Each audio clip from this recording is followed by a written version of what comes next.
ఆంధ్రప్రదేశ్లో మంత్రి సవిత అనుచరుల అరాచకాలు రోజురోజుకు శృతిమించుతున్నాయి. గత కొన్ని రోజులుగా పెనుగొండ నియోజకవర్గంలో దౌర్జన్యాలు, దాడులు చేస్తున్న మంత్రి అనుచరులు తాజాగా అంతర్జాతీయ సంస్థ కియాలో బీభత్సం సృష్టించారు.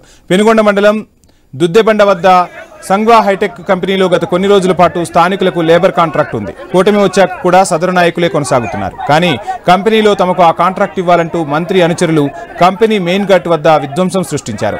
సుమారు 300 మంది ఒక్కసారిగా వచ్చి కంపెనీపై దాడికి పాల్పడ్డారు. దీంతో హెచ్ఆర్ ప్రతినిధి భయాందోళనకు గురయ్యాడు. తమకు పనులు కల్పించకపోతే కంపెనీని ఎలా నడిపిస్తారో చూపిస్తానంటూ కార్యాలయంలో అద్దాలు ధ్వంసం చేశారు. వాహనాలపై దాడి చేశారు. సెక్యూరిటీ సిబ్బంది ఆపేందుకు ప్రయత్నించగా వారిపై కూడా దాడికి పాల్పడ్డారు. గతంలో కూడా మంత్రి అనుచరులు ఇలానే వ్యవహరించారని స్థానికులు చెబుతున్నారు. పోలీసులు మాత్రం ఇప్పటివరకు వారిపై ఎలాంటి కేసులు నమోదు చేయలేదని స్థానికులు వాపోతున్నారు.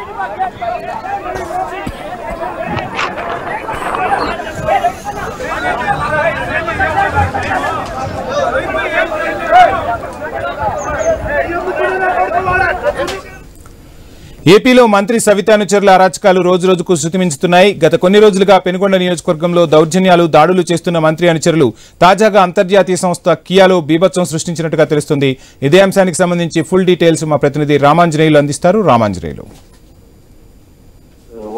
ప్రస్తుతం 2 రోజుల నుంచి కూడా పెనుగొండకు సమీపంలో ఉన్న కియా అనుబంధ సంస్థ అయిన సంఘీ కంపెనీలో ఈ గొడవ జరుగుతుంది. ప్రధానంగా 5 సంవత్సరాల క్రితం నుంచి కూడా అక్కడ వైసీపీకి సంబంధించిన లీడరు రామ్మోహన్ రెడ్డి ఈ కాంట్రాక్ట్ తీసుకున్నారు. లేబర్ కాంట్రాక్టర్ తో పాటు క్యాంటీన్ కూడా అక్కడ నిర్వహిస్తున్నారు. అయితే ఇప్పుడు అధికారం మార్పిడి జరిగింది కాబట్టి మొత్తం ఆ కంపెనీకి సంబంధించినటువంటి మ్యాన్ పవర్ గానీ క్యాంటీన్ గానీ అన్ని మాకు ఇచ్చేయాలని చెప్పేసి మంత్రి అనుచరులు నిన్నటి నుంచి కూడా బాగా గొడవ చేస్తున్నారు.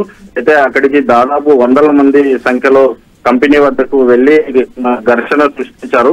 కంపెనీ లోపలికి చొచ్చుకొని పోయే ప్రయత్నం చేశారు. కానీ సెక్యూరిటీ వాళ్ళని అడ్డుకొని పంపించారు. పోలీసులు ఉన్నప్పటికీ కూడా వాళ్ళని నివారించే ప్రయత్నం అయితే చేయలేదు. మరి అంతమంది పెద్ద ఎత్తున వచ్చి కంపెనీలో గొడవ చేస్తే కూడా ఇప్పటి వరకు పోలీసులు వాటి మీద కేసు నమోదు చేయలేదు. అయితే కంపెనీకి సంబంధించినటువంటి నిర్వాహకులకు ఎలాంటి ఫిర్యాదు ఇవ్వలేదని చెప్పేసి పోలీసులు ఒకవైపు చెప్తుండగా మరి కంపెనీలో కంప్లైంట్ ఇచ్చినప్పటికీ కూడా పోలీసులు దీన్ని నిరాకరిస్తున్నారని చెప్పేసి మరోవైపు కంపెనీకి సంబంధించినటువంటి ఉద్యోగస్తులు ఆరోపిస్తున్నారు.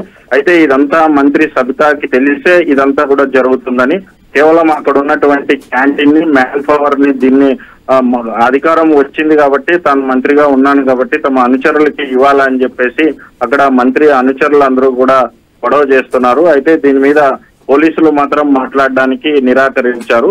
మరి అయితే ఈ మార్పిడి జరిగిన తర్వాత కూడా మరి మ్యాన్ పవర్ ఇవన్నీ కూడా మెయింటైన్ చేయడం ఏందని చెప్పేశారు. అక్కడ కంపెనీకి సంబంధించినటువంటి నిర్వాహకులు జగన్ ఫ్లెక్సీ ఉంటే వాటిని కూడా ఈ మంత్రి అనుచరులు వెళ్లి వాటిని కూడా చింపేశారు. మొత్తం ఈ రోజు అందరూ కూడా బాగా రసాబస చేయడం జరిగింది. అయితే దీని మీద పోలీసులు ఏం చర్యలు తీసుకుంటారు అనేది చూడాలి. Vamshi, thank you Ramanjaneyulu.